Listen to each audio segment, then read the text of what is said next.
Hello friends, मैं धीरज शर्मा आप सभी का D1 कोचिंग सेंटर में बहुत बहुत स्वागत है। सबसे पहले हम आपको बता देते हैं कि हमारी कुछ क्लासें आ नहीं रही थी 10-15 दिन से, थोड़ा काम में बिजी थे तो इसलिए हमारी क्लासें नहीं आ रही थी। हमारा जो चैप्टर चल रहा था वो चल रहा था कंपाउंड इंटरेस्ट। इसके हम पार्ट 4 करा चुके हैं। जो आज हमारे सवाल रहेंगे वो रहेंगे किस्त पर आधारित प्रश्न। ये जो टाइप है वो लास्ट टाइप रहेगा कंपाउंड इंटरेस्ट का, किस्त पर आधारित प्रश्न। ठीक है, इससे पहले अगर आपने हमारी पिछली क्लासें नहीं देखी हैं तो आप हमारे डिस्क्रिप्शन में जाकर पिछली क्लासें देख सकते हैं और कंपाउंड इंटरेस्ट को बिल्कुल बेसिक से कर सकते हैं। इसी के साथ आज हम स्टार्ट करते हैं कंपाउंड इंटरेस्ट किस्त पर आधारित प्रश्न। तो हम आपको बताएंगे कि किस्त पर आधारित प्रश्न होते हैं, उन्हें हम किस प्रकार सॉल्व करते हैं। देखो, सबसे पहले हम बिल्कुल बेसिक से करेंगे किस्त पर आधारित प्रश्नों को। अगर हमसे कोई व्यक्ति बोले कि आपको मैंने कोई अमाउंट दिया और वह आपको किस्त पर जमा करना है, 2 साल लगातार 2 समान किस्तों पर आपको जमा करना है, और कितने के इंटरेस्ट पर बोल दे आपको 20%। कितना बोलते हैं? 20% की दर पर 2 समान किस्तों में जमा करना है। तो सबसे पहले हम इसका मतलब समझेंगे क्या है। हमने जितना भी आपको परसेंटेज कराई, प्रॉफिट एंड लॉस कराया, एसआई कराई, कंपाउंड इंटरेस्ट कराया, सबसे पहले हम आपको बताते हैं कि जो हमारी दर होती है, जो रेट होती है, परसेंटेज में दी होती है, इसे हम किसके रूप में लिखते हैं? फ्रैक्शन के रूप में। तो सेम वही तरीका, 20% को हम क्या लिखेंगे? 1/5। क्या लिखेंगे? 1/5। अब 1/5 का मतलब क्या हुआ? आप देखोगे कि जो हमारा मूलधन था, मूलधन कितना है? 5, इंटरेस्ट कितना है? 1 रुपया। तो अमाउंट हुआ वो कितना हो गया?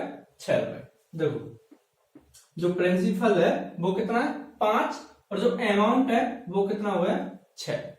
ठीक, अब आप यहां तक समझ चुके होंगे। आपको कुछ नहीं करना है, बहुत सिंपल तरीके से समझेंगे, आपको कोई भी डाउट नहीं रहेगा। हम बोले कि 2 समान किस्तों में, ये हो गई पहली 5। अगर दूसरे साल के लिए 2 साल के लिए बोला तो इसका भी वर्क कर देंगे। कितना हो जाएगा? 25। इसका कितना हो जाएगा? 36। इसका मतलब क्या हुआ?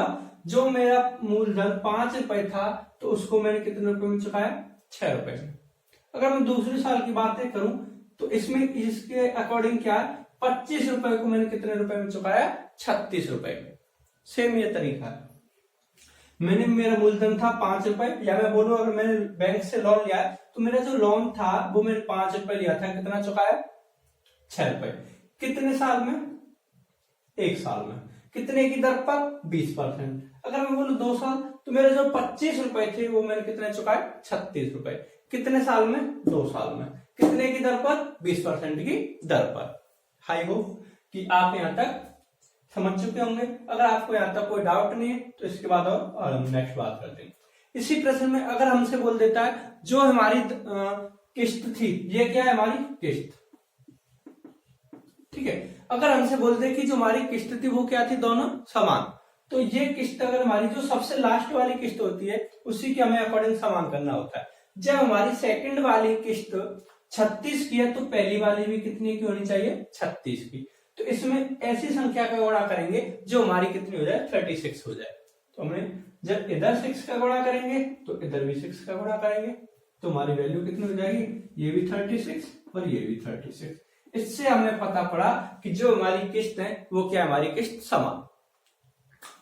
अगर आप यहां तक आसानी से समझ चुके और आपको कोई डाउट नहीं है तो आप इससे पहले हम नेक्स्ट क्वेश्चन करेंगे। अगर आपको यहां तक कोई डाउट है तो आप हमें कमेंट बताकर कर सकते हैं। ठीक है, तो इसी के साथ आप हमारे साथ लास्ट तक बने रहिए। हम आपको बहुत सिंपल तरीके से किस्त पर आधारित प्रश्नों को आज के बाद कभी भी आपका एक भी सवाल गलत नहीं होगा, बहुत सिंपल तरीके से समझाएंगे।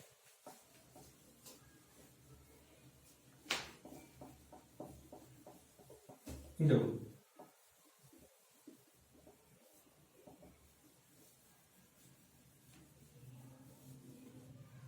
प्रश्न दिया हमारा, आप प्रश्न साथ ही साथ देखे हुए रहेंगे। प्रश्न क्या दिया हमारा?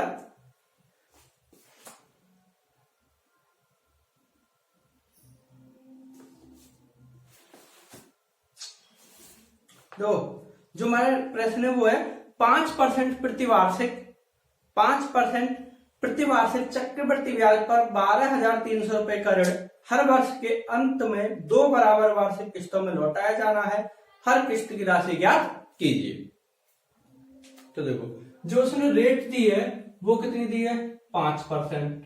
ठीक, जो उसने लोन लिया है या फिर बोल सकते हैं हम जो हमारा ऋण है वो कितना है, लोन जो लिया है वो कितने का है 12,300 रुपए, 12,300 रुपए। ठीक, इसके बाद हमसे उसने क्या पूछा है, किस्त पूछी है कि प्रत्येक किस्त किस पर है, क्या रेट में चुकाएगा। हमने अभी आपको क्या बताया था कि सबसे पहले हम 5% को लिखेंगे किसके रूप में, फ्रैक्शन के रूप में। क्या लिखेंगे 1/20। क्या लिखेंगे 1/20। उसने कितनी साल में बोला है, ईयर बोला है उसने, जो टाइम दिया है वो दिया है 2 ईयर। ठीक, तो 20 इधर हो जाएगा मूलधन, इधर हो जाएगा अमाउंट। ठीक है, या बोल सकते हैं इधर हो जाएगा लोन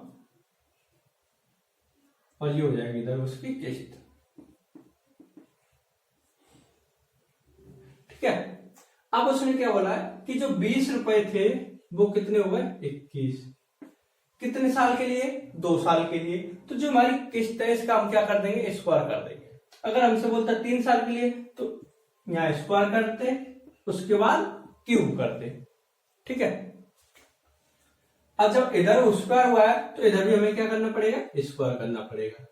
ठीक, अब इसके बाद हमें क्या करना पड़ता है, उसने हमसे क्या बोला कि जो हमारी किस्तें हैं वो जो किस्तें हैं वो क्या समान है। किस्त क्या है, समान।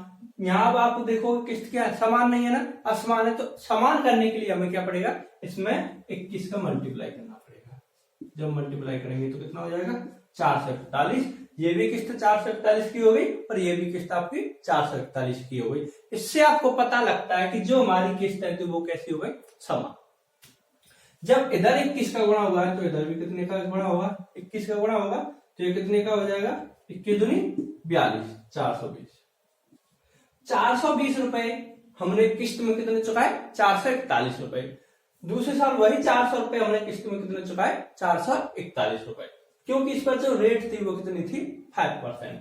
जो हमारा टोटल लोन था, अगर हम टोटल की बात करें, टोटल लोन कितना हुआ हमारा 820 रुपए। कितना हो गया हमारा लोन टोटल 820 रुपए।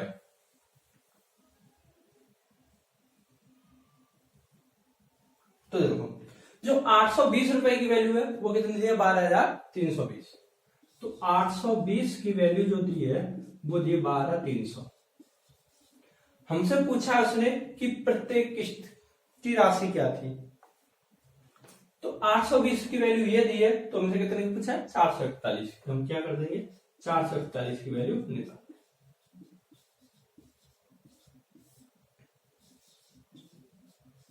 इंटू 441। 0 से 0, 8 से 8 एकम 8, कितने बचे 4, इधर यहां हो जाएगा 8 5 40। इसका मतलब ये जो वैल्यू कटेगी 82 से कटेगी 15 बार। कितनी बार 15, इधर हो जाएगा 15 गुणा 441। आप इसकी वैल्यू निकाल सकते हैं 15 का 15। अब आप ऑप्शन देख सकते हो यहां से कि लास्ट में 5 किसके अंत में, ओनली एक ही आंसर आ रहा है जो आ रहा है 6,615। जो हमारी किस्त निकल के आई वो क्या निकल के आई 6,615 रुपए। आई होप कि आपको सवाल अच्छा लगा होगा और आसानी से समझ में भी आया होगा। जो इसका आंसर निकल के आया वो कितना निकल के आएगा 6,615 रुपए। इसी के साथ हम नेक्स्ट सवाल देखेंगे। आप जब तक इसे स्क्रीनशॉट ले सकते हो या आप आसानी से उतार सकते हैं।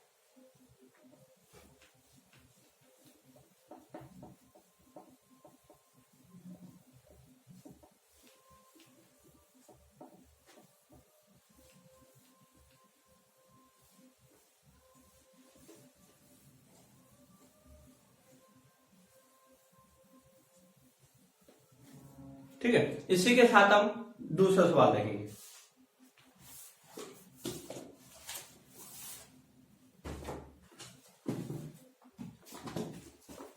देखो दूसरा सवाल क्या है दूसरा सवाल हमारा 13,360 रुपए की धनराशि 8.3/4% वार्षिक चक्रवृद्धि ब्याज की दर से उधार ली गई है। वही एक तरीका से क्या लिया है, लोन ली गई है, या फिर बोल सकते हैं हमने 13,360 रुपए की हमने क्या लिया, उधार लिए 13,360 रुपए। ठीक है, और जो इसने रेट दिए वो क्या दिए, रेट 8/3/4। ये क्या हो गया उसका लोन, और जो रेट दी है वो क्या हो गई 8/3/4%। ठीक है, और जो उसने टाइम दिया है वो दिया है 2 ईयर।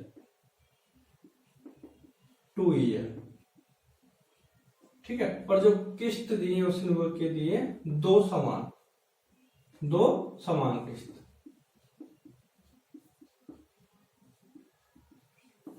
ठीक, देखेंगे हम इसमें सबसे पहले क्या करते हैं, जो हमारी रेट दी होती है उसे हम किसके रूप में लिखना होता है, फ्रैक्शन के रूप में। तो फ्रैक्शन के रूप में हम इसे क्या लिखेंगे, 8 चक 32 और 3 35, 35/400, 35/400। हम इसे 5 से काट देंगे, 5 7 25, 15 40, 80 87, कितना हो गया, जो लोन था वो था 80 और ये हो जाएगा हमारी 87,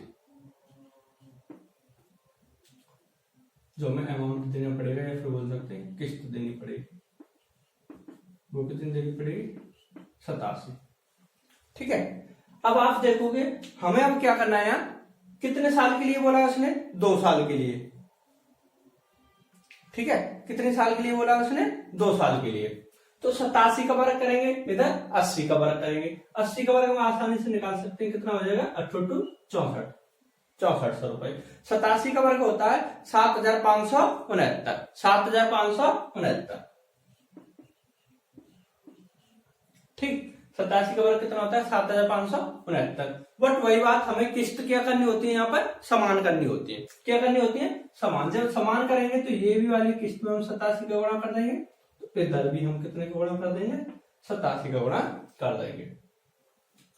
तो 8 7 56, हासिल 5, 8 2 64 और 5 69, तो कितना होगा 6,960 और 6,400। जो हमारा टोटल लोन था वो हमने कितने का लिया, 6,960 प्लस 6400। हम दोनों को क्या कर देंगे, ऐड कर देंगे। तो जो हमारी वैल्यू निकल के आई वो हमारी लोन की कितनी निकल के आई, 13,360। लोन जो निकल के आया वो कितना निकल के आया, 13,360। और जो हमारी किस्त है वो क्या है, 7,569। 13,360 की जो वैल्यू दी है वो कितने दी है, 13,360।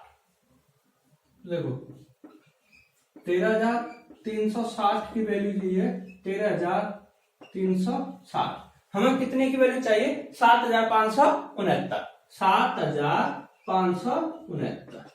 तो हम क्या करेंगे, 13,360 भागे 13,360 इंटू 7,569। ये वैल्यू से ये वैल्यू कट जाएगी।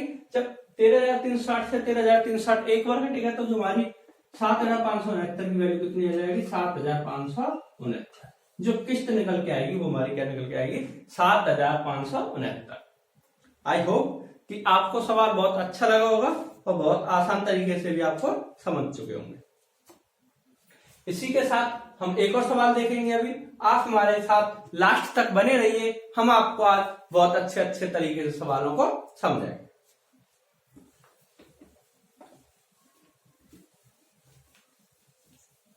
आज के बाद आपका एक भी किस्त टाइप वाले सवालों में से नहीं रहेगा।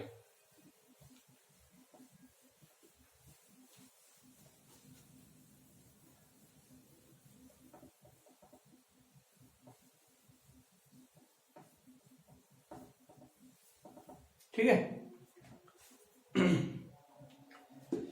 नेक्स्ट सवाल देखते हैं। नेक्स्ट सवाल में क्या बोल रहा है, कमल ने 6,800 रुपए उधार के रूप में लिए, जिनका ब्याज सहित 2 समान वार्षिक किस्तों में भुगतान किया जाना है। यदि वार्षिक रूप में संयोजित ब्याज की दर 12 से 1/2%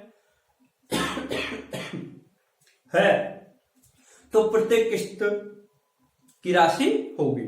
सेम वही तरीके से हमें करना है। जो इसमें रेट दी है वो क्या दी है हमें 12/1/2%। ठीक है, और जो वैल्यू दी है वो वैल्यू क्या दी है 6800 रुपए, या फिर आप बोल सकते हो जो हमारा लोन है या फिर प्रिंसिपल है वो क्या दिया है 6800 रुपए। और जो किस्त है वही जो टाइम है वो 2 ईयर है, 2 समान किस्त।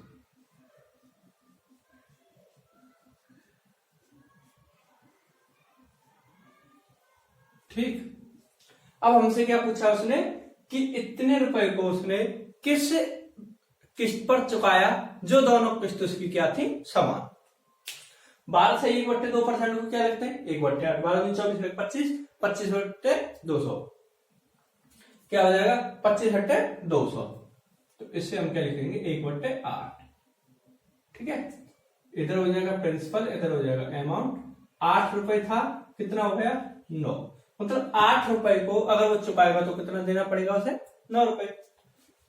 सेम वर्क 64 9 81, अगर 64 रुपए को चुकाएगा तो उसे कितना राशि देनी पड़ेगी 81 रुपए। उसने बोला है कि हमारा जो अमाउंट था, जो हमारी किस्त थी वो क्या थी दोनों समान। समान करने के लिए हमें क्या करना पड़ेगा, सेम इधर 9 का मल्टीप्लाई कर देंगे। जब इधर 9 का मल्टीप्लाई करेंगे तो इधर भी 9 का मल्टीप्लाई करेंगे। 9 में 81, इसका मतलब और दोनों जो किस्त है वो हमारी कैसी है समान। 8 9 72। जो हमारा टोटल लोन था या बोले प्रिंसिपल था तो वो कितना हो गया 4 और 2 6, 6 और 7 13, 136 रुपए। क्या हो गया हमारा 136 रुपए। ठीक है, 136 की वैल्यू क्या दी हमें 6800 रुपए। क्या दी हमें 6800 रुपए, वो हमें कितना दिए 6800 रुपए।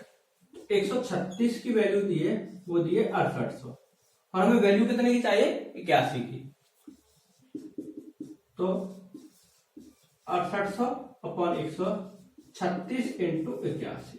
136 से हम इसे काट देंगे, 13 से इसे काट देंगे। 13 से कितनी बार कटेंगे 5 बार, 0 की 0।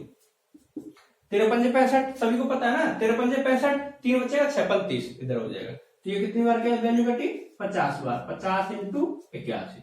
5 कैसे मल्टीप्लाई कर देंगे, 5 एकम 5 और 15 40 और 0 की 0। जो इसकी किस्त निकल के आएगी वो हमारी क्या हो जाएगी 4050 रुपए। जो इसकी किस्त निकल के आएगी वो क्या निकल के आएगी 4050 रुपए। आई होप कि आपको यह सवाल बहुत अच्छा लगा होगा और आसानी से समझ में आया होगा। इसी के साथ आप हमारे लास्ट वीडियो तक बने रहे। आज हम आपको किस्त पर आधारित प्रश्नों को बिल्कुल टाइप खत्म करके चलेंगे और इसका नेक्स्ट चैप्टर हम स्टार्ट करेंगे कल से। तो हमारी हो गई 4050। इसी के साथ हम एक और नेक्स्ट सवाल लेते हैं।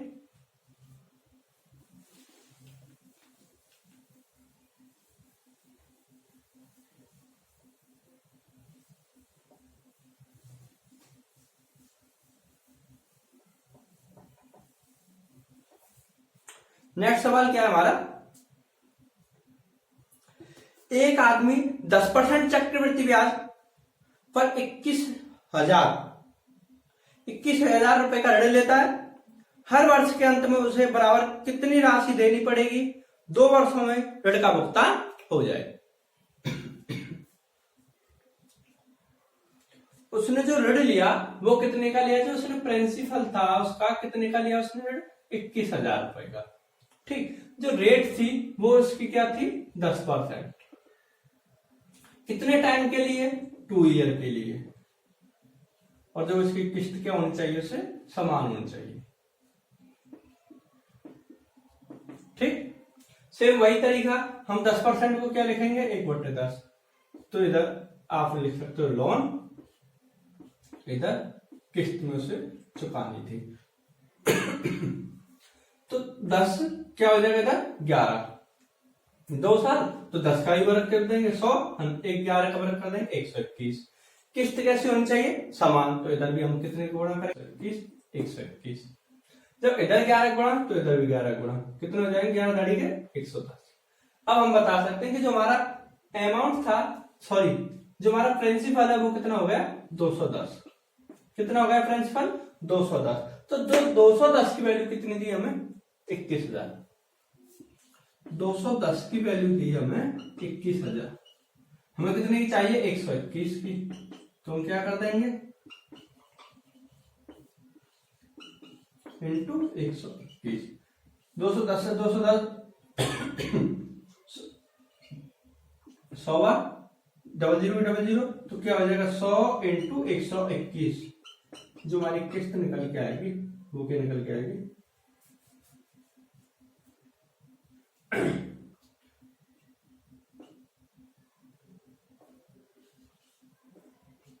12,100।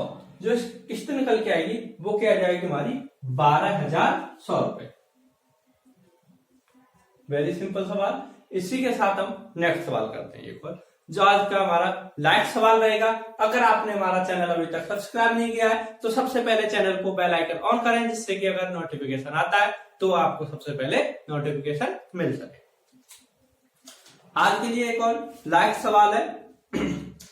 लाइक सवाल हमसे क्या बोल रहा है, एक आदमी ने 30% वार्षिक दर से 3,000 रुपए बैंक से उधार लिए। कितने रुपए उधार लेता है 3,000 रुपए।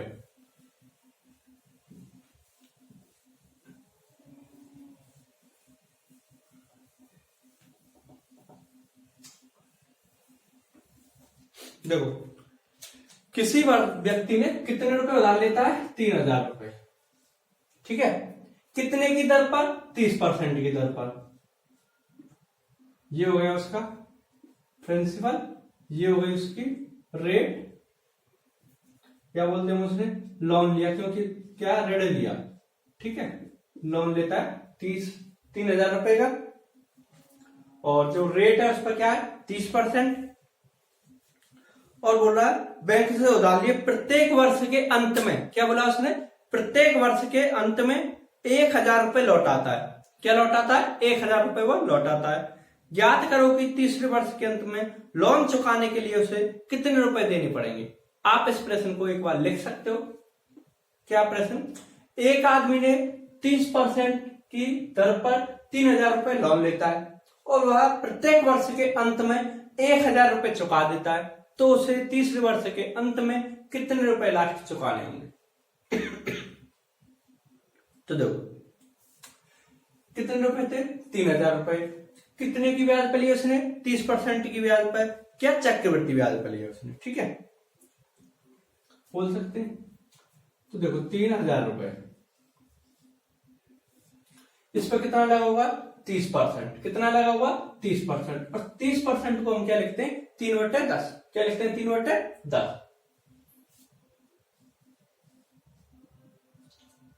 30%, जब 30% इस पर लगेगा तो कितनी वैल्यू आएगी 900, कितनी ब्याज हो जाएगी उसकी 900, कितनी हो जाएगी 900। तो देखो इसका क्या मतलब हुआ, 3,000 रुपए थे, उसे अगर वो टोटल वैल्यू चुकाता तो कितने चुकाता 3900 रुपए, 3,000 प्लस 900 यही तो चुकाता, तो कितने रुपए चुकाता वो 3900 रुपए,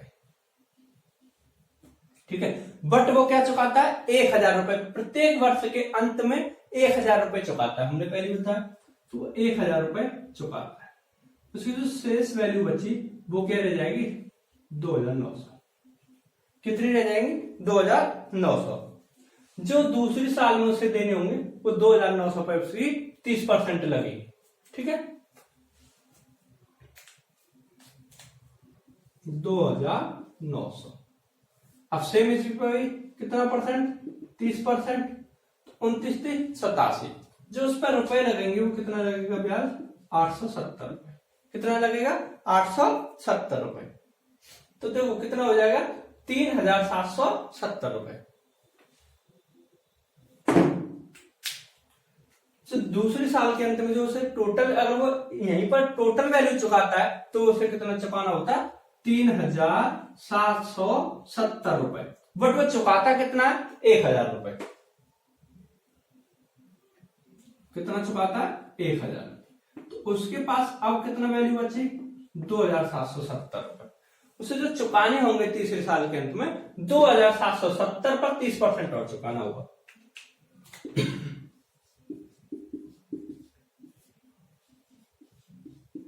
30%।